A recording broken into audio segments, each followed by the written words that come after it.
салом, умедворам хуб сиҳат ва саломат ҳастед.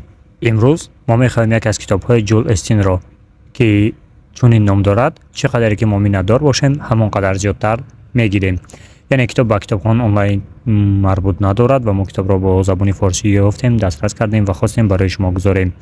хуб, барои шумо шунавандагони азиз, шунавидани барҳаво тамоно дорам ва ҳар куҷои китоб ки барои шумо писанд буд ва куҷое ки нофаҳмо буд, хоҳишам барои мо дар комент нависед. мо аз навиштаҷотҳои шумо хушҳол мешавем ва барои шумо шунидани барҳаво хоҳонем. хуб, мо китобро шурӯъ мекунем.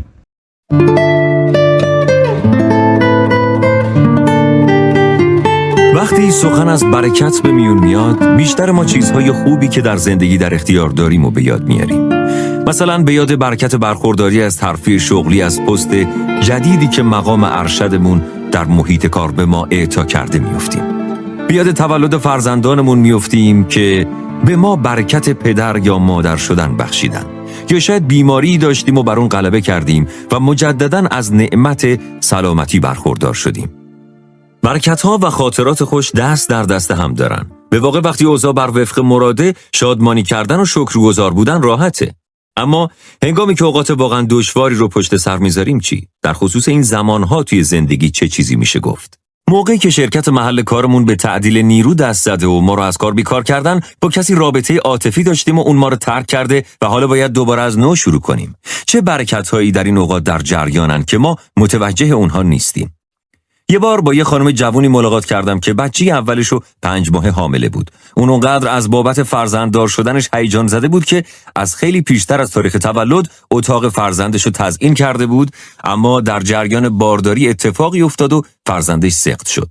اون از شدت تأسف کرخت شده و با صورتی بیروح توی خاموشی مونده بود. سال 1981 که کم کم داشتیم به تحویل سال نو نزدیک می شدیم، فکر می کردیم امسال همگی کنار هم جشن میگیریم، کلی تفریح میکنیم و از مصاحبت با هم در این ایام لذت میبریم. ولی به جاش خبر ابتلای مادرم به سرطان لاعلاج کبد رو شنیدیم و به ما گفتن چند هفته بیشتر زنده نمیمونه. اون سال کریسمس برای ما خیلی محزون بود. آیا امکانش هست در چنین مواقعی که زندگی تیره و تار شده، انسان برکت‌هایی رو به چنگ بیاره که در اوقات دیگه اینطوری نیست؟ توی زندگی همه ما وقتایی هست که از میان نقاط تاریک حیاتمون عبور میکنیم. این نقاط تاریک میتونن طلاق، از دست دادن یه عزیز یا شکستن قلبمون به دست فرزندانمون باشن. این موقع‌ها دلسرد میشیم، از رویاهامون دست میکشیم و اندیشیدن به پایان کار خیلی راحته. اما خداوند دقیقاً از همین دوران بیشترین بهره رو میبره. دانه ای رو در ذهن خودتون مجسم کنید. این دانه تا هنگامی که در نور باشه جوونه نمیزنه و هرگز اون گیاهی که باید از اون پدید نمیاد، بلکه باید در خاک در یه جای تاریک کاشته بشه تا اون قوه درونیش صورت واقعی به خودش بگیره. همینطوری در وجود ما هم دانه‌های تعالی در قالب رؤیاها، اهداف، استعدادها و توان بالقوه‌مون به امانت گذاشته میشن که تنها در مکان تاریک مجال بروز پیدا میکنن. گفته شده هر انسانی که دستاورد عظیمی داشته از نقاط تاریک زندگیش به سلامت عبور کرده. حضرت موسی علیه السلام به اشتباه مردی مصری رو کشت. اون به مدت 40 سال در دل صحرا تک و تنها به سر برد، طوری که انگار گناه اون جای هیچ گونه بخششی براش باقی نذاشته بود. اما در همون ایام تیره و تار بود که چیزی در زندگی شکل گرفت. اون داشت آماده میشد و صبر کردن، تواضع، قدرت و اعتماد رو در خودش پرورش میداد. بدون طی کردن این دوران، حضرت موسی قادر نبود به جایی برسه که عصاشو به دست بگیره و به فرمان اون دریای سرخ از هم شکافته بشه. اون هرگز نمیتونست قوم بنی اسرائیل رو از بردگی نجات بده و به سوی سرزمین موعود ببره.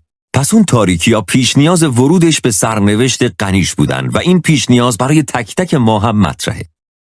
استر یتیمی بود که هر دو والدینش رو از دست داده بود و در غربت زندگی میکرد. اون خودشو تنها بیکس رها شده در یه گوشه تاریک حس میکرد. با این حال خداوند به وسیله اون قوم بنی اسرائیل رو نجات داد.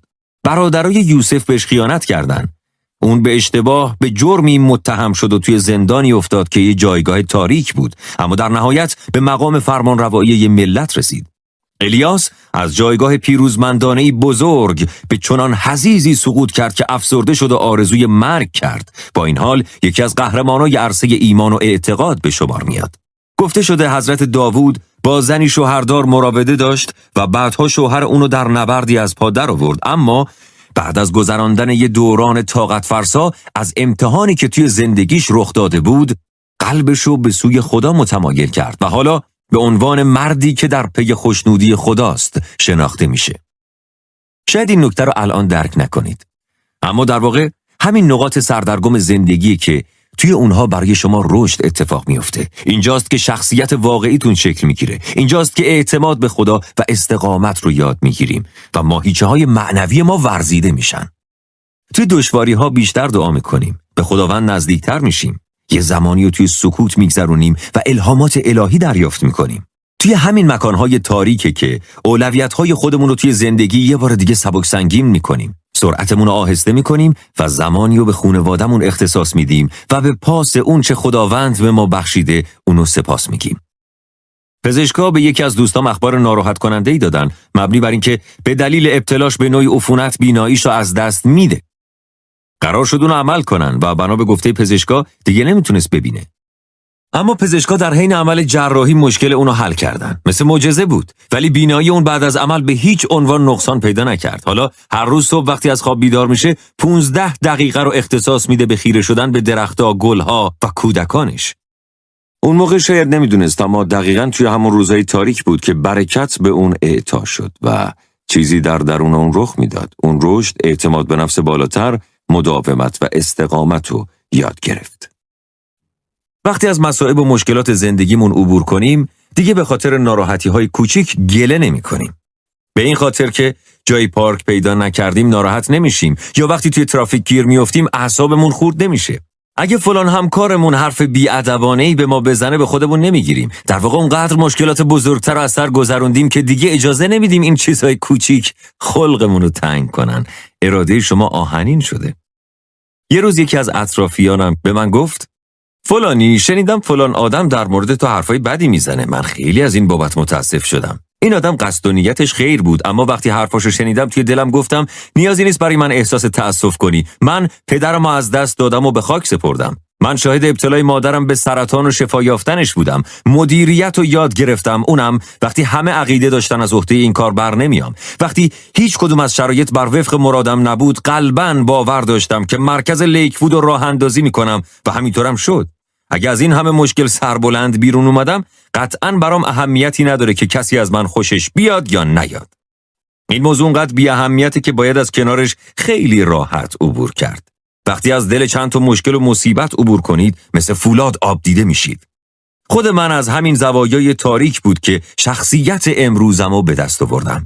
البته که به عنوان یه انسان، منم دوست دارم اوقات خوشتری رو تجربه کنم. دوست دارم همه چیز زندگی طبق خواسته های من پیش بره. نه اینکه به لزوم وجود اوقات مشقتبار اعتقاد داشته باشم، ولی اگه جلوستین امروزی هستم به لطف دوران خوشی و شادکامی زندگیم نبوده، بلکه توی شب‌های تنهایی، اون اوقاتی که فکر نمی‌کردم یکه و بیاور از عهده زندگی بر بیام، مواقعی که راهی پیش پام نمی‌دیدم، دعا کردن خالصانه رو یاد گرفتم و اون موقع اعتمادی راسخ به خداوند پیدا کردم. اون موقع بود که ایمانم رو از نو ساختم. پس در اوقات سختی شکایت نکنید. در این زمانهای سختی خیر و برکت نهفته است. خدا مشغول انجام کاریه که فقط در سایه سردرگمی و پریشان احوالی انجام میشه. اون زمانی که پدرم تازه از دست داده بودم و داشتم اداری امور رو یاد میگرفتم، از ایستادن مقابل جمعیت خیلی میترسیدم. بعضی وقتا میشد که شبا بعد از شام برای دعا کردن به کمد اتاقم پناه میبردم. ویکتوریا همسرم دنبالم میگشت و از بچه‌ها میپرسید باباتون کجاست؟ و میومد و منو توی کمد پیدا میکرد. واقعیت اینه که وقتی حالم خوب بود و اوضاع بر وفق مراد، هیچ وقت مثل اون زمانها خالصانه دعا نمیکردم. وقتی همه چیز اصطلاحاً گل و بلبل بود، به خودم زحمت نداده بودم به خداوند نزدیکتر بشم. توی تاریکی ها و قصه ها بود که قدرت معنوی متقویت کردم. حتی با وجودی که از شرایطم به هیچ عنوان رضایت نداشتم، همین ناراحت بودنم باعث شد تا قد بکشم و رشد کنم. امروز حاضر نیستم این تجربه رو با هیچ چیز دیگه ای عوض کنم، چون باعث شده آدم بهتری بشم. خداوند از همین به اصطلاح تیر روزی ها استفاده میکنه. گفته میشه زمانی که یوسف رو به دروغ متهم کردن و به مدت 13 سال انداختنش توی زندان، وی در حالی که دست و پاهایش در قل و زنجیر بود دراز کشیده بود و روحش به درون آهن آن قل و زنجیرها نفوذ کرد. توی اون زندان بود که یوسف قدرت و استقامتی رو در روح خودش پرورش داد که به هیچ طریق دیگه‌ای به اون اعطا نمی‌شد. پس برخی از درس‌ها رو تنها در تنگناهای زندگی میشه یاد گرفت. دست از شکایت و ناله در مورد گذشته‌تون بردارید، اینکه چقدر در حقتون بی‌انصافی کردن، اینکه فلانی و فلانی و بسانی و بهمانی در حق شما بد کردن، دست از اینا بکشید. شاید حالا توی یه شرایط بدی باشید که دوستش هم ندارید، اما باور کنید همین شرایط خیر و صلاح شماست. شما دارید قوی تر میشید. یه چیزی درون شما در حال شکلگیریه که فقط اونو توی سختی به دست میارید. اگه همیشه توی خوشی و شادکامی باشید، بالاترین توانایی‌های نهانی وجودتون هیچ وقت شکوفا نمیشن. اگه هیچ مخالفت و مشکل و ضدیتی توسط فلان فرد نسبت به شما ابراز نشه، شاید به نظرتون دلپسند و موافق برسه، اما موجب سکون رشد شما میشه. حضرت داوود اعلام کرد: خداوند در زمان پریشان حالیم من را گشوده ساخت. اینطور نبود که توی اوقات خوشی به این گشادگی و وسعت دست پیدا کنه، بلکه برعکس. این اتفاق زمانی براش افتاد که در ناخوش احوالی بود. اون در دوران نوجوانیش علاقه داشت به همراه دوستاش به گردش و تفریح بره، اما اونو گماشته بودن تا از گله گوسفندان پدرش نگهداری کنه. بنابراین اینطور به نظر می رسید که اون در میان دشت و صحرا حتی همصحبتی برای گفتگو نداره و هیچ وقت هم به رؤیاهاش دست پیدا نمیکنه. اما توی همون سالهایی که در دشت و صحرا به تنهایی میگذروند، اون خودشو آماده کرد تا بدل به یه قهرمان بشه. وقتی جالوتو کشت، مردم اینو حاصل بخت و اقبال ناگهانی میدونستن، ولی واقعیت برعکسش بود.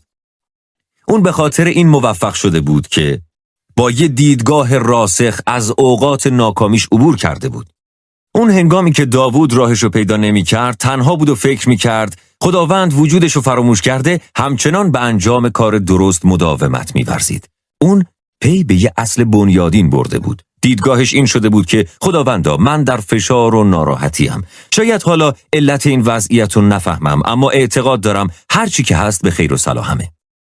من در حال قدرتمندتر شدنم، من صبورتر میشم و استقامتم بیشتر میشه و اعتماد کردن به تو رو یاد میگیرم. زمانش که رسید، اون نه تنها از تاریکی خودش بیرون میاد، بلکه طوری بیرون میاد که چیزی به اون اضافه میشه، ارتقا پیدا میکنه و بهتر از قبلش میشه.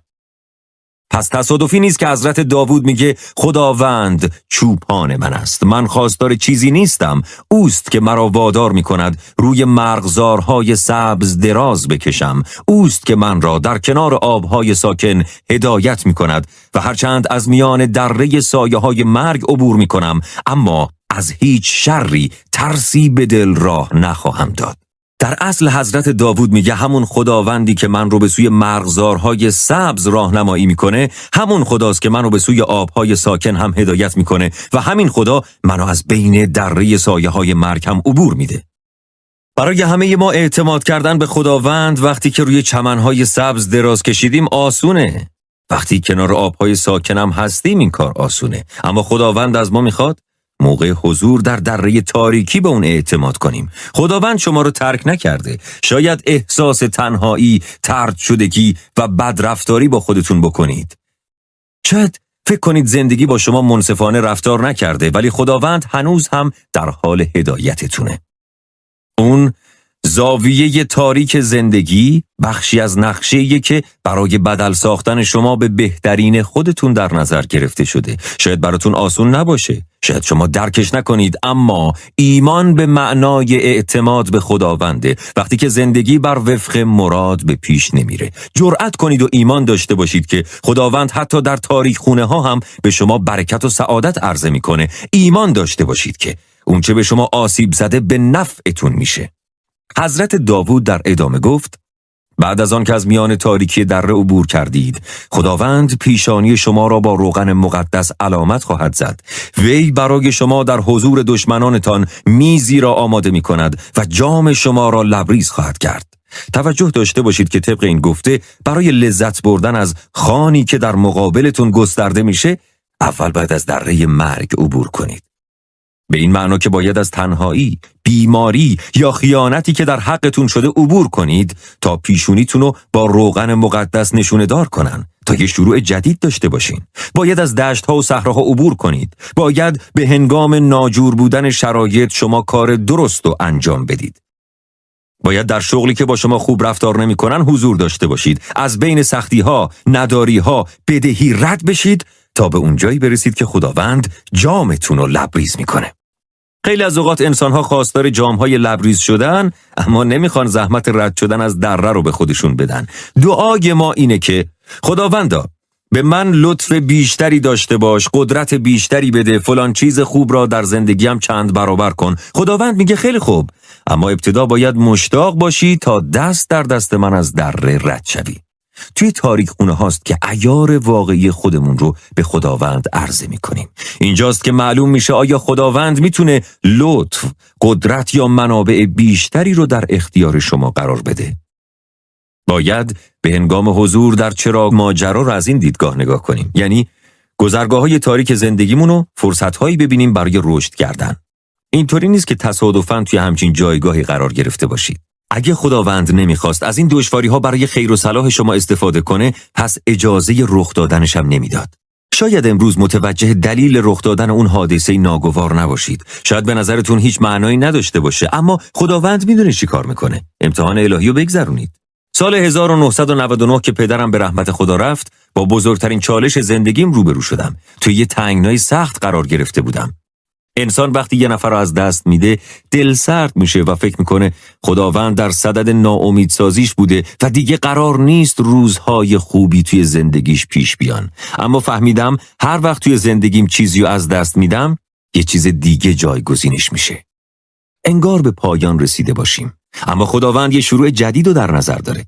دوستی به شما خیانت کرده و راهش از شما جدا میکنه و رابطه بین شما رو از بین میبره، ولی همزمان خدا رابطه جدیدی رو براتون تدارک میبینه. اون دوست دیگه رو براتون در نظر گرفته که در مسیر سرنوشتتون سر راهتون قرار میگیره. یا کارتون، جایگاهتون یا مشتری عمده‌ای رو از دست میدید، اما خداوند براتون جایگاه، فرصت‌های جدید و سطوح جدیدی رو در کسب و کار در نظر گرفته. اگه با ایمان و اعتقاد از در رد بشید، باور داشته باشید و بدونید خداوند کنترل همه امور رو در دست داره. به اون سفره‌ای که براتون آراستن، به علامتی که با روغن مقدس روی پیشونیتون زده میشه و به جامی لبالب میرسید. سالها پیش دوستی داشتم که با هم بیسبال بازی میکردیم. اون ستاره تیم بود. همیشه توی زمین میدرخشید. در زمینه ضربه زنی و جایگیری توی زمین فوق‌العاده بود. رویاش این بود که یه روز بازیکن حرفه‌ای بیسبال بشه. یه بار تابستون ازش دعوت کردن تا توی باشگاهی که به سراسر کشور سفر کرده بود و مسابقه انجام میداد بازی کنه. فقط بازیکنای با استعداد بودن که فرصت بازی توی این تیم معروف رو پیدا میکردن. اون سال تابستون دوستم توی این تیم بازی کرد و خیلی هم استثنایی ظاهر شد، اما بعضیا بهش حسادت میکردن. اونا در مورد این فرد دروغ پراکنی کردن و براش مشکل درست کردن. سال بعد مربی اون تیم هرچند دوستمو خیلی دوست داشت، به شایعه هایی که شنیده میشد اعتقاد پیدا کرد و از اون برای بازی توی اون تیم دعوت نکرد. دوستم خیلی دل سرد شده بود. سعی کرد راهشو به چند تا تیم دیگه باز کنه، اما خیلی دیر شده بود. همه ی تیم‌ها ظرفیتشون تکمیل بود. برای اولین بار تابستون از راه رسیده بود و دوستم تیمی نداشت که توش بازی کنه. اون کل فصل رو از دست داد. نه مسابقه‌ای بود نه فرصتی. دوستم در جایگاه تاریک زندگیش قرار گرفته بود. اون نمیدونست چرا این اتفاق رخ داده و منصفانه هم نبود. برای همین میتونست باعث دلسردیش بشه. اما اون اوقاتشو تلخ نکرد. میدونست همون خدایی که اونو به سوی آبهای آرام و چمنزارهای سبز هدایت کرده، اونو از بین دره هم عبور میده. اون هر شب داخل زمین تمرین میرفت و روی پرورش مهارت‌های بازیش کار میکرد. از دوستاش میخواست براش توپ پرتاب کنن تا توانایی‌های جایگیریش توی زمین رو حفظ کنه. اون به وزنه برداری 2 و حفظ تناسب اندامش ادامه داد. درسته که تیمی نبود تا توی اون بازی کنه و رفتاری هم که دیده بود منصفانه نبود، اما میدونست که اون سوی دره براش یه سفره آراستن. باید از دره رد بشید تا به میز برسید. نباید توی دره تاریک گیر بیفتید. اشتیاقتون رو از دست ندید و دیدگاه تلخ به خودتون نگیرید که دائم بگید من نمیدونم اصلا چرا این اتفاق افتاد. بعد این همه سال که براشون کار کردم چطور تونستن من از کار بیکار کنن؟ آخه چطور ممکنه وضعیت سلامتی من اینقدر افتضاح باشه؟ ای بابا چرا فلانی کاری کرد تا قلب من بشکنه؟ اگه همیشه دنبال این دست چراها باشید، توی همون نقطه‌ای که هستید گیر میکنید. موضوع رو اینطوری ببینید. علامت تعجب و تنها علامت سوالی ببینید که صاف شده. اگه میخواید خدا براتون اون علامتهای سوال، اون چیزهایی که درکشون نمیکنید و بدل به علامت تعجب کنه، باید بهش اعتماد کنید. توی همون گذرگاه‌های دشواری که خبری از انصاف نیست، به جای اینکه دنبال یافتن دلیل چرایی رخ دادن اتفاقا باشید، جرأت کنید و بگید خداوندا، میدانم تو هنوز بر جایگاه حکمرانی خود نشستی. شاید من جایگاهی که اکنون در آن قرار دارم را درک نکنم، اما میدانم آن سوتر که بروم متعجب خواهم شد. سفره من آماده است. افراد مناسب در انتظار ملاقات با من هستند. روغن مقدسی که به پیشانی من زده می شود در قالب افزایش دستمزد، ترفیع و سطح جدیدی از زندگی در راه است. اگه با این دیدگاه به استقبال نقاط تاریک زندگیتون برید، شاهد تبدیل شدن علامت‌های سوال به علامت تعجب خواهید بود. خداوند شما رو با خیر و برکت خودش شگفت زده میکنه. همین اتفاق برای شخص منم افتاد. بعد از فوت پدرم علامت سوالای زیادی توی ذهنم چرخ میخورد. میتونم لیک‌وود و سر پا نگه دارم؟ میتونم سخنران خوبی باشم؟ اصلا کسی به من گوش میکنه؟ همچنان که با حفظ ایمان خودم از بین تاریکی ها عبور میکردم و دیدگاهم رو راسخ نگه داشته بودم، خداوند یکی یکی علامت‌های سوال رو تبدیل کرد به علامت‌های تعجب. آیا میتوانم سخنران باشم؟ آیا اصلا کسی به من گوش میکند؟ البته چند تا شبکه تلویزیونی اومدن که برنامه‌های سخنرانیمو پوشش دادن. چند جلد کتاب پرفروش نوشتم. علاوه بر اینها کانال‌های رادیویی در اختیار داریم که از ماهواره پخش میشن. شاید همین حالا شما توی یکی از اون بزنگاه‌های تیر و تار زندگیتون باشید. به تازگی جدا شدید و احساس آسیب دیدگی و تنهایی میکنید و نمیدونید که آیا شادی یه بار دیگه چهرهش رو به شما نشون میده یا نه؟ در جواب این پرسش خود من به عنوان یه شاهد دست اول بهتون اطمینان میدم اگه همینطوری مسیر رو به سمت جلو ادامه بدید و به خداوند اعتقاد داشته باشید، خداوند توی زندگی فردی و سر راهتون قرار میده که نسبت به اون چه فکرشو میکردیدم بهتره. یه فرد مهربونتر، دوستانه‌تر، دوست داشتنی‌تر که مثل شاه یا ملکه با شما رفتار میکنه. پس قسمت بعدی زندگیتون از قسمت اول بهتره. خداوند برای شما اتفاقای جالبی آماده کرده. شاید حالا بیمار باشید. بهتون گفتن وضعیت سلامتیتون چندان خوب نیست. ایمانتون رو حفظ کنید. علامت تعجب شما هم در راهه. برای مادرم تشخیص سرطان لاعلاج دادن، ولی مادرم همچنان بعد از اون تاریخ 36 ساله که سالم و سلامت به زندگیش ادامه میده. خبر خیلی خوبیه، اما با شنیدن ادامش بیشتر تعجب میکنید. مادرم به شکرانه این سلامت بازیافته هر هفته به بیمارستان میره تا برای بیمارا دعا کنه. اینجاست که میگن عدو یا همون سرطان شود سبب خیر اگر خدا خواهد.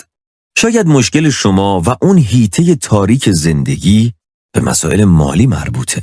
مثلا این اواخر در زمینه کاری مشکلی داشتید یا فلان مشتریتون از دست رفته و از خودتون میپرسید اوضاع بهتر از این میشه؟ آره، به اون طرف دره که برسید جام شما رو لبالب میکنن. افزایش درآمد، فراوانی، سطح جدیدی از زندگی رو به شما ارزانی میکنن. شاید خیلی وقتا توی این دره تاریک سرگردان موندید. اما دیگه وقتش خودتون رو آماده کنید. کم کم به یه نقطه راهگشا میرسید و مشکلتون حل میشه. پس دست از ایمان داشتن نکشید. اشتیاقتون رو زنده نگه دارید، چون خداوند شما رو این همه همراهی نکرده تا وسط راه رهاتون کنه. اون براتون اتفاقای شگفت‌انگیزی رو حاضر کرده. دقیقاً همین اتفاق برای اون دوست بیسبال باز من رخ داد. یه روز همین دوست یاد شده برای تمرین کردن رفت بیرون و حسابی غرق کار خودش شده بود و مشغول کار کردن روی مهارتاش بود. چیزی که دوستم از اون خبر نداشت این بود که دست بر قضا روی سکوی همون ورزشگاه محل تمرین یه نفر استعدادیاب نشسته. اتفاقا استعدادیاب برای سنجش بازی یه شخص دیگه اومده بود، اما وقتی استعداد دوستم رو دید صداش کرد و گفت دوست دارم ازت دعوت کنم تا برای بازی به تیم ما ملحق بشی. این کار خدا بود که اون استعدادیاب در مکان درست، در زمان درست قرار داشت. خداوند خیلی خوب میدونه از چه راهی شما رو به سمت سرنوشتتون هدایت کنه. دوستم رفت و شانسش رو امتحان کرد. اون به سختی تلاش کرد. چند سالی رو توی لیگای کوچیک‌تر بازی کرد، اما به حرکتش ادامه داد و وارد لیگ‌های بزرگتر شد. دوران حرفه‌ای بیسبال بازی کردن اون هم طولانی و هم موفقیت آمیز بود. این افراد نیستن که سرنوشت شما رو تعیین میکنن، بلکه اختیار این امر به دست خداونده. اینطوری نیست که جدایی عاطفی باعث بشه که شما توقف کنید. بیماری هم نمیتونه، حتی بی‌عدالتی هم نمیتونه. خداونده که کلام آخر رو میگه. اگه با داشتن یه دیدگاه خوب از تاریک‌ترین نقاط زندگیتون عبور کنید و کار درست رو انجام بدید، به اون لحظه شگفتی ساز میرسید. شما عظمت خداوند رو میبینید. میگن یه روز قرار شد حضرت عیسی علیه السلام به هزاران نفر غذا بده، در حالی که غذای ناچیزی همراهش بود که تشکیل شده بود از 5 قرص نان و 2 ماهی. اون قرص‌های نان و ماهی ها رو به آسمان گرفت، از پروردگار تشکر کرد و بعد آنگونه که میگویند قرص‌های نان را تکه تکه کرد. نانها چند برابر شد. توجه کنید که برکت در شکستن نانها نهفته بود. هرچقدر که اون نانها رو بیشتر خورد میکرد، نانها چند برابر میشدن. توی زندگی مواقعی پیش میاد که انسان احساس شکست میکنه. مثل موقعی که رؤیاهای انسان در هم میشکنه یا وقتی قلب ما میشکنه. اون خانم جوونی که در ابتدا از ماجراش گفتم، موقع تعریف کردن داستان از دست دادن فرزندی که باردار بود، اشک از چشماش به پهنه صورت زیباش جاری شد. اون گفت من این فرزندو بیشتر از هر چیزی توی این دنیا میخواستم. اون در هم شکسته بود. خود من وقتی پدرم از دست دادم حس میکردم انگار بخشی از وجودم مرده. وقتی زندگی شما رو میشکنه، اوقاتتون رو تلخ نکنید. دست از رویاهاتون نکشید. قرار نیست که یه شکست آخر کار شما باشه. این نشونه‌ایه بر تکثیر نعمتی که خدا براتون در نظر گرفته. حضرت داوود هم همینو گفت وقتی اظهار کرد خداوند در پریشان حالی من را وسعت بخشید. شاید شکست شما رو موقتا متوقف کرده. اگه توی ایمانتون پافشاری کنید، خداوند از همون توقف برای ارتقا دادنتون بهره میگیره.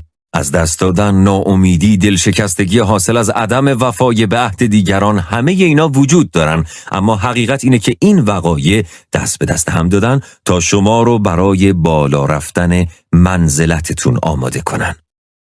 اگه دلشکستگی ها و جدایی های متعدد براتون پیش اومده، قصه به دلتون راه ندید. اتفاقاً هرچه بیشتر بشکنید، مطمئن باشید خداوند میخواد جایگاهتون رو بیشتر بالا ببره. هر اندازه ناامیدیتون بزرگتر باشه، هرچه که دیگران بیشتر شما رو آزرده کرده باشن، خداوند پاداش بیشتری بهتون میده. اون برای اون چه شما از دست دادید یه جبران شایسته در نظر گرفته. برای سوگمندی هاتون سرور تدارک دیده. پس بدونید شکست پیش اومده موقتیه. خودتون رو به موندن توی دره مرگ راضی نکنید. تا زمانی که توی اون معبر تاریک هستید بهش عادت نکنید، چون دره قرار نیست خونه شما باشه. چوپان میخواد شما رو از بین دره عبور بده. در طرف دیگه دره فراوانی، سرور بی حد، روابط عالی، سلامتی، جامعیت و تحقق رؤیاهاتون نهفته است. اگه یه دانه گندم توی خاک کاشته بشه و بمیره، تنها خواهد بود. اما وقتی بمیره، حاصل بسیار پربارتری تولید میکنه. شما هم میتونید برای امتحان دانه ای رو 1 عمر روی میز کار مقابلتون بذارید، اما این دانه هیچ وقت به اون چه قرار بوده باشه بدل نمیشه مگه اینکه در دل زمین قرار بگیره. تا قبل از اینکه دانه مزبور رو بکارید، توان بالقوه شکوفا نمیشه. تا وقتی دانه روی میز باشه، جاش راحت، مجبور نیست قد بکشه و با ناملایمات روبرو بشه. پتانسیل دانه درون خودش نهفته باقی میمونه. صرفاً پس از کاشته شدن و قرار گرفتن در فرایند جوانه زنی، وقتی پوسته بیرونی شکافته شد و رشد جدیدی آغاز شد، دانه شکوفا میشه و میوه میده.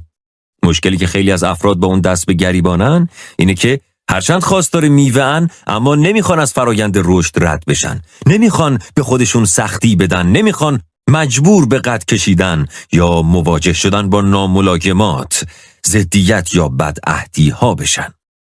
اما بدون عبور از تاریکی، توان بالقوتون درونتون مدفون میشه. دانه که در نور جوانه نمیزنه. اگه از خود دانه سوال میکردید مطمئناً میگفت نمیخوام وارد محیط آلوده خاک بشم، اونجا تاریکه، تنها میمونم و تازه وقتی مردم بالای سرم روی خاک قدم میذارن جام راحت نیست.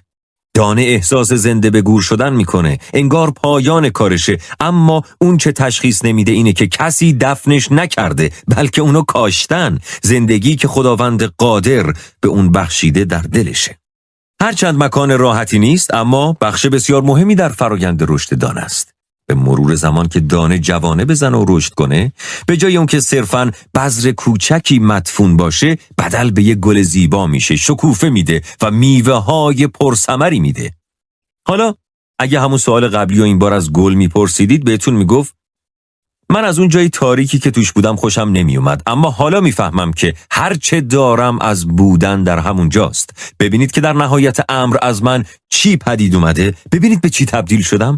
گاهی اوقات توی زندگی لحظاتی پیش میاد که انسان احساس میکنه توی خاک دفن شده، انگار توی سرش افکاری دارن دور میزنن و زمزمه میکنن و میگن دیگه روزای خوشت به سر اومده. با از کار بیکار شدنت از نظر شغلی ویران میشی. حالا که طلاق گرفتی آیندت نابود میشه. این بیماری نهایت کارته. در برابر این افکار دیدگاه جدیدی رو در پیش بگیرید. بدونید که شما رو دفن نکردن، شما رو کاشتن. اگه قرار بود هیچ وقت توی زندگی دچار سختی نشید، مثل تنهایی، ناامیدی، از دست دادن یه عزیز، هیچ وقت پی به عظمت اون چه درونتون هست نمی بردید. وقتی شده مثل اون دانه توان بالقوه شما هم آزاد بشه.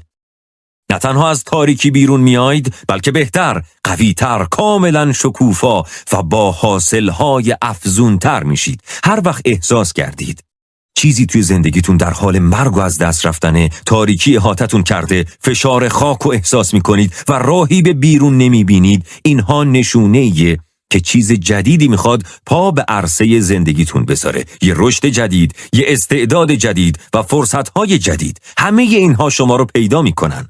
بعد از مرگ پدرم خودمو مدفون احساس میکردم. حس میکردم فشار رومه. اما در دل اون دوران تاریک، وقتی چیزی از زندگی من کم شده بود، خداوند تولد جدیدی رو برام رقم زد. اون موقع بود که پی به استعدادها و مواهبی بردم که تا قبل از اون ازشون بی اطلاع بودم. من این فرآیند رو دوست نداشتم، اما همون فرآیند باعث شکوفاییم شد.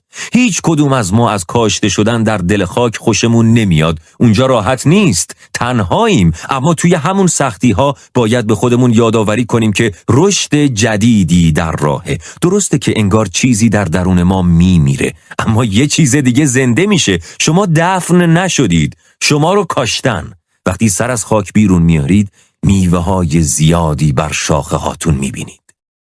من شما رو دعوت میکنم که با میل و اشتیاق به سوی این فرایند قدم بذارید.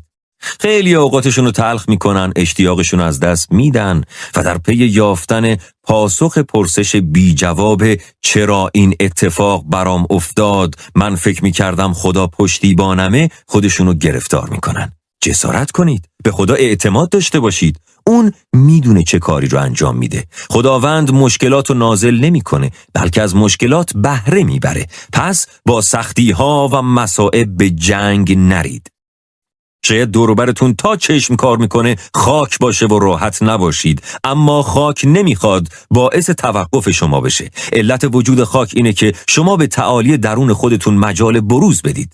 اگه با در نظر داشتن یه دیدگاه مثبت از میان مشقت‌های زندگی عبور کنید، خداوند علامت سوالهاتون رو بدل میکنه به علامت تعجب. از هر دره‌ای که رد بشید، اون طرفش براتون یه سفره آماده کردن. روغن تازه‌ای آماده است و به شما برکت میدن تا جایی که جامتون سرشار بشه.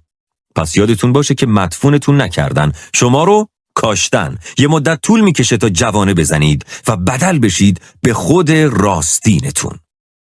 توی زندگی همه ما اوقاتی هست که امور به اون سرعتی که انتظارشو داریم دستخوش تغییر نمیشن. ما دعا میکنیم، ایمانمونم حفظ میکنیم، اما در سلامتیمون بهبودی حاصل نمیشه. وضعیت مالیمون تغییری نمیکنه. هنوز با فرد مناسب زندگیمون آشنا نشدیم. توی این مواقع انسان به راحتی حس تنهایی و فراموش شدگی میکنه. انگار هیچ وقت قرار بر تغییر شرایط نیست. انگار داریم توی یه فصل تاریک به سر میبریم. توی این فصول تاریک نمیشه دید خدا مشغول انجام چه کاریه. انگار هیچ اتفاقی نمیفته، اما خدا پشت پرده دست به کار شده. اون عالی ترین مواهبشو در تاریکی تدارک میبینه. به نظر ما هیچ تغییری وجود نداره، چون هنوز مشکلات قدیم پابرجا هستن، اما خداوند ما رو از یاد نبرده. در اوقات تاریک وقتی به نظر زندگی در حق ما جفا کرده، باید به خودمون یادآوری کنیم که خداوند کنترل همه امور رو به دست داره. اگه شما تغییری نمیبینید، این به معنی بیکار نشستن خداوند نیست. خداوند اون چه رو تدارک دیده از قبل رونمایی نمیکنه. اعتماد داشتن به اون در اوقات خوشی و شادکامی که خیلی آسونه، اما باید یاد بگیرید در فصول تاریک زندگیتون که اوضاع برخلاف خواستتونه و تغییری نمیبینید، به خداوند اعتماد داشته باشید. حضرت داوود که جوانی بیش نبود، جالوت از پا درآورد. این پیروزی اون واقعا بزرگ بود، اما پس از اون تا سالها از دست شاه طالوت فراری بود. گاهی توی غارها مخفی میشد و زمانی در صحرا میخوابید. مطمئنم به درگاه خداوند دعا میکرد و میگفت: خدایا، من را از شر طالوت حفظ بفرما، من سزاوار این شرایط نیستم. اما انگار دعاهاش به در بسته میخوردن. خداوند تغییری توی زندگیش نمیداد. طالوت در حق اون منصف نبود و به داوود ظلم شده بود. اما فصول تاریک زمانی که باید از آزمونها عبور کرد و خود را به اثبات رساند. این دست خود ماست که منفی نگر باشیم و دلسرد زندگی کنیم، یا رو به آسمان کنیم و بگیم: خداوندا، من هیچی نمیدونم، شرایطم منصفانه نیست، اما به تو اعتماد دارم. میدونم که تو نه فقط خداوند روزهای خوشی، بلکه خداوند فصول تاریک هم هستی. گفته میشه روت در جوانی همسرش از دست داد. این فقدان اونو در هم شکست و دل شکسته شد. میتونست دست از زندگی بکشه و همه ی عمر برای خودش تأسف بخوره، اما اون نسبت به این اصل آگاه بود که فصول تاریک آخر کارش نیستن. شکست‌ها، ناامیدی‌ها، فقدان‌ها و بیماری‌ها صرفاً گام‌های اضافه‌این به سوی مقصد و سرنوشت. شاید تمام شب را گریه کنید، اما صبحگاهان سرور و شادمانی در منزلتان را خواهد زد. شب انتهای ماجرا، با ایمان و توکل رو به جلو قدم بردارید و همچنان باور داشته باشید که تا طلوع صبح اندکی مانده. حضرت ایوب هم مثل سایر پیامبرها از میان یه فصل تاریک عبور داده شد. در زندگی اون تا قبل از این همه چیز به بهترین نحو جریان داشت. اون شاد بود، سلامت بود و موفق بود تا اینکه زندگیش ناگهان دگرگون شد. بیخبر مبتلا به بیماری دردناکی شد، به طوری که سراسر بدنشو جوشهای بزرگی پر کردن و کسب و کارش و دخترها و پسراشو از دست داد. همه دنیاش تیره و تار شده بود. نکته جالب ماجرا اینه که ایوب آدم خوبی هم بود. به خداوند عشق می‌ورزید.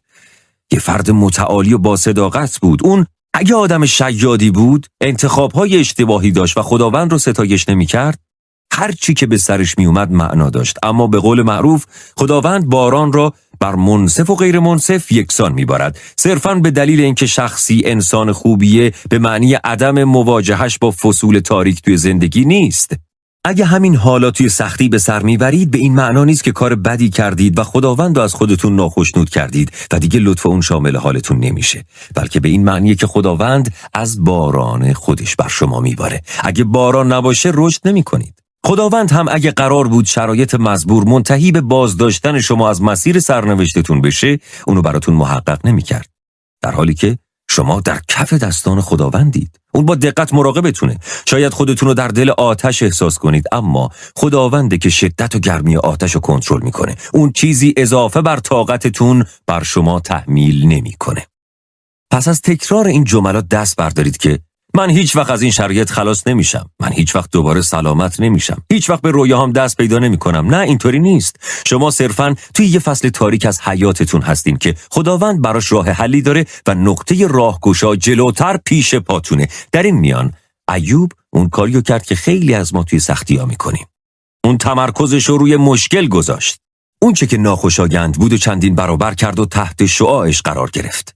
اون گفت: دیگر بار هرگز طعم لذت را نخواهم چشید. برای من شبهای طولانی ناکامی مقرر شده است. اون می گفت این گرفتاری دائمی است. آخر ماجرای من همین است. من را به گذراندن شبهای ناخوشنودی محکوم کرده اند. همون رویدادهایی که از نظر خداوند شبهای امید نام داره، از نظر اون شبهای فلاکت بود. البته من قصد ندارم بگم اون چه که باهاش مواجه شده بود چیز آسان و سهلی بود، چون برعکس هم جدی بود و هم غم انگیز، ولی اشتباهش این بود که شرایطشو دائمی در نظر گرفت. شاید اون چه که از سر میگذرونید خیلی دشوار باشه، اما خبر خوش اینه که دارید ازش عبور میکنید. پس مقصد نهاییتون نیست فقط یه فصل تاریکه، نه یه عمر تاریک. در تاریکترین اوقات زندگی ایوب، وقتی از همیشه دلسردتر به نظر میرسید، یکی از دوستاش خطاب به اون گفت: خداوند دهانت را از خنده پر خواهد کرد و لبهایت سرور را فریاد میزنند. خداوند داشت میگفت ایوب اوضاع بده، درست، تو از این شرایط بد سر در نمیاری، اما نگران نباش، دائمی نیست، فقط یه فصله. من میخوام دهنت رو از خنده پر کنم. خداوند به شما همون چیزی رو میگه که به ایوب گفت.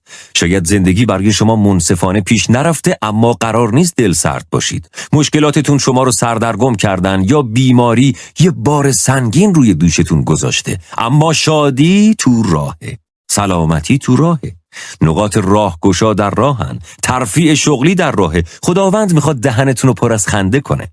به این معنا خداوند در صدد انجام دادن یک کار خیلی غیر معموله، بسیار غیر عادی، اونقدر که شما رو شگفت زده میکنه که در مقابلش فقط بخندید. سوگمندی شما بدل به رقص و تأسفتون به سرور تبدیل میشه. همین اتفاق برای ایوب هم افتاد. اون نه تنها از اون فصل تاریک عبور کرد، بلکه خداوند ضررهاشو براش 2 برابر جبران کرد. به اون 2 برابر گاوهای نر، گوسفند، شترها و الاغ‌هایی که قبل از این داشت بخشیده شد. اون خودشو نسبت به قبل به مراتب سالمتر میدید. خداوند همواره کاری میکنه تا عدو سبب خیر بشه. اگه شما ایمانتون رو حفظ کنید، صرفاً از اون شرایط ناگوار جون سالم به در نمیبرید، بلکه با حالی به مراتب بهتر از قبل از اون شرایط عبور میکنید. میگن بعد از این واقعه ایوب 140 سال زندگی کرد و تا 4 نسل فرزندان و نوه‌هایش را دید. وقتی مرد، مرد فرتوتی بود و زندگی طولانی و خوبی رو پشت سر گذاشته بود.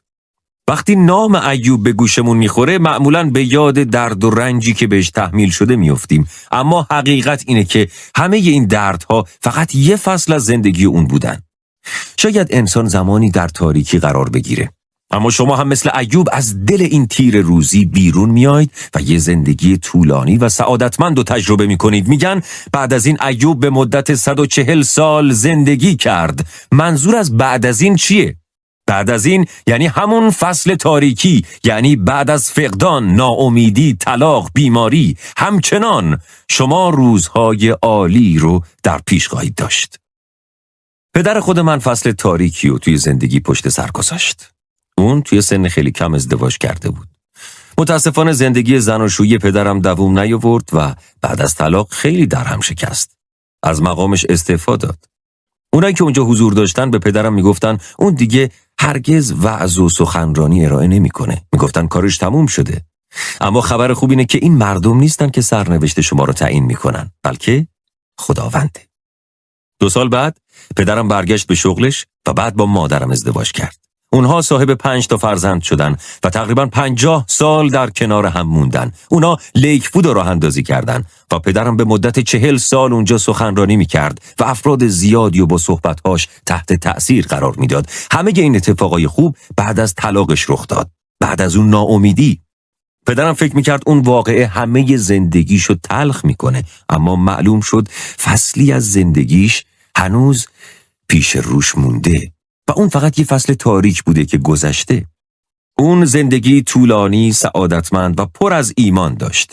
پس اجازه ندید به خاطر فصول تاریک زندگی به این باور برسید که دیگه روزای خوب سراغتون نمیان. تا زمانی که زنده اید بدونید که خداوند یه چیز شگفت‌انگیز رو براتون در نظر گرفته. در زمانهای تیر و تار، حرف زدن از مشکلات و شیوه ناجوانمردانه‌ای که زندگی در برابرمون در پیش گرفته کار راحتیه. ما هم امکان داره عادت کنیم به قلوف کردن در مورد مشکلاتمون.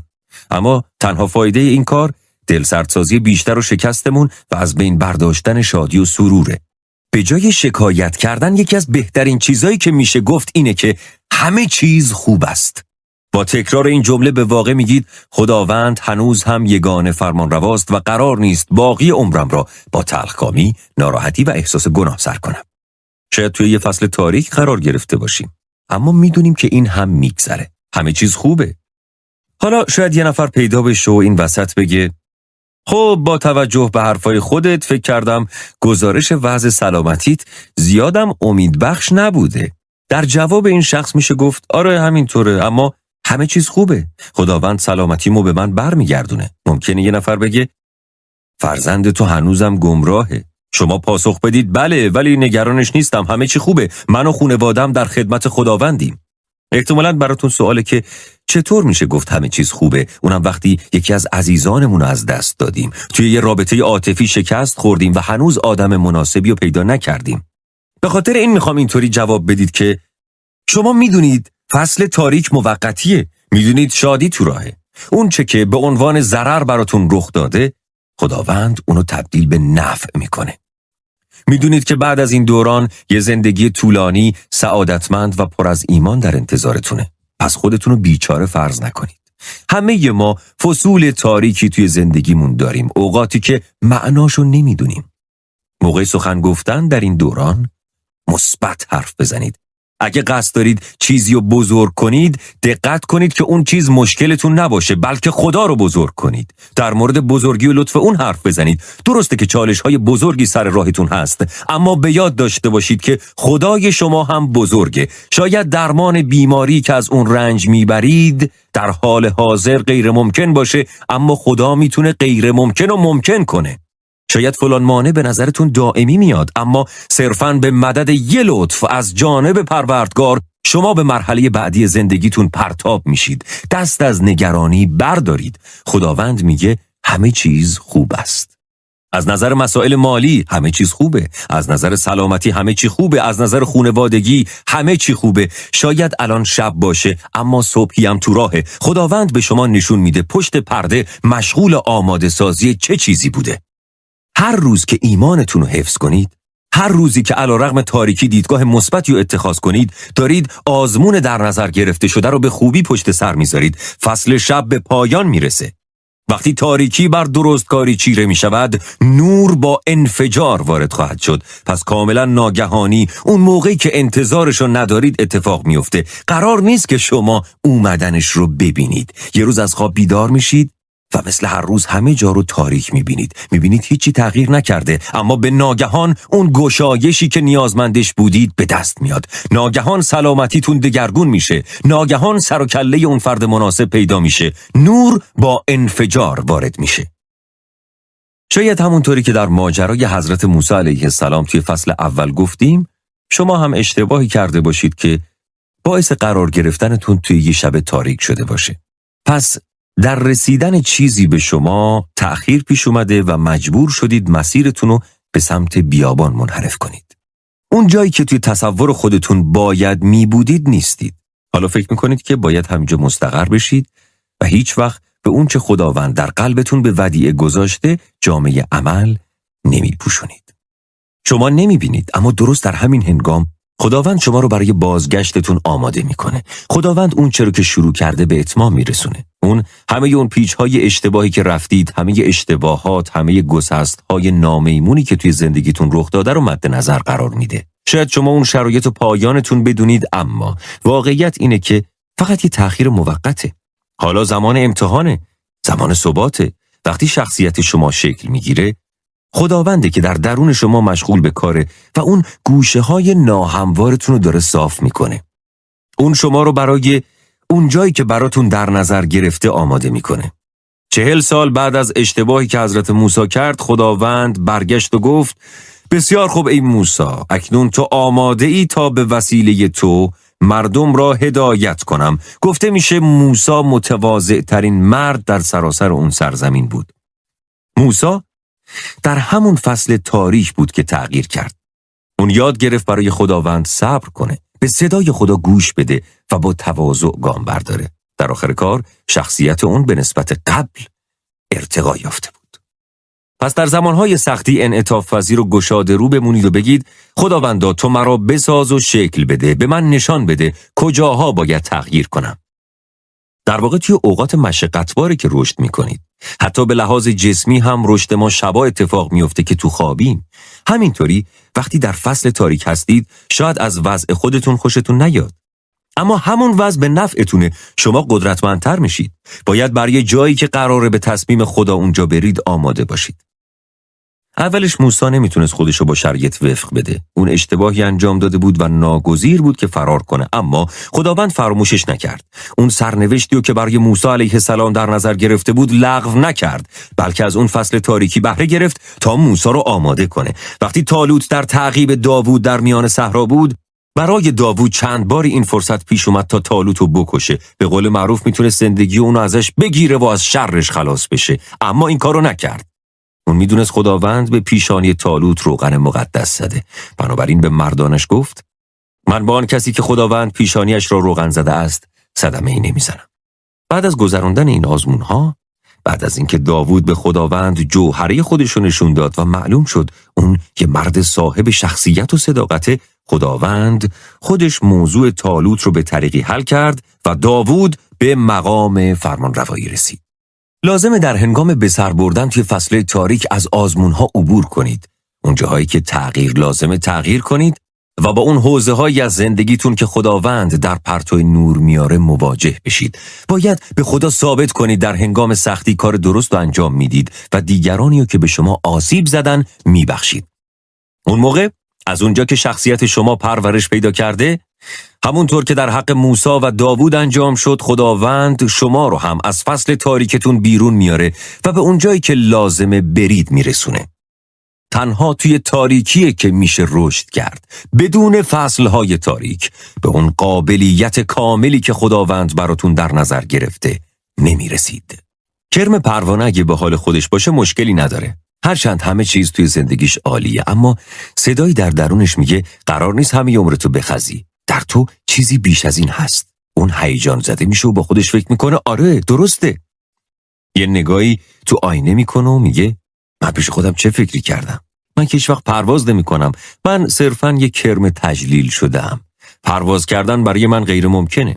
اما یه روز همین کرم پروانه پیله‌ای دور خودش میتنه و به صورت معکوس از شاخه‌ای آویزون میشه. همه جا تاریکه. نمیتونه تکون بخوره یا چیزی بخوره. اگه موقعی که توی پیله قرار داره حالشو بپرسید، به شما میگه بذارید برگردم همون جایی که بودم. بذارید همون کرم باشم. از جایی که حالا هستم اصلاً خوشم نمیاد. اینجا راحت نیست، تاریک، تنهام. اون چه که کرم متوجهش نیست اینه که توی همون تاریکیه که دگرگونی رخ میده. یکم بعد اون رویدن بالهایی رو بر پشتش احساس میکنه و بعد اونقدر قوت میگیره تا از پیلش بیرون میاد. حالا به جای خزیدن روی زمین، اون یه پروانه زیباست که توی هوا شناوره. ما هم مثل همین کرم پروانه از فصول تاریک حیاتمون بیزاریم.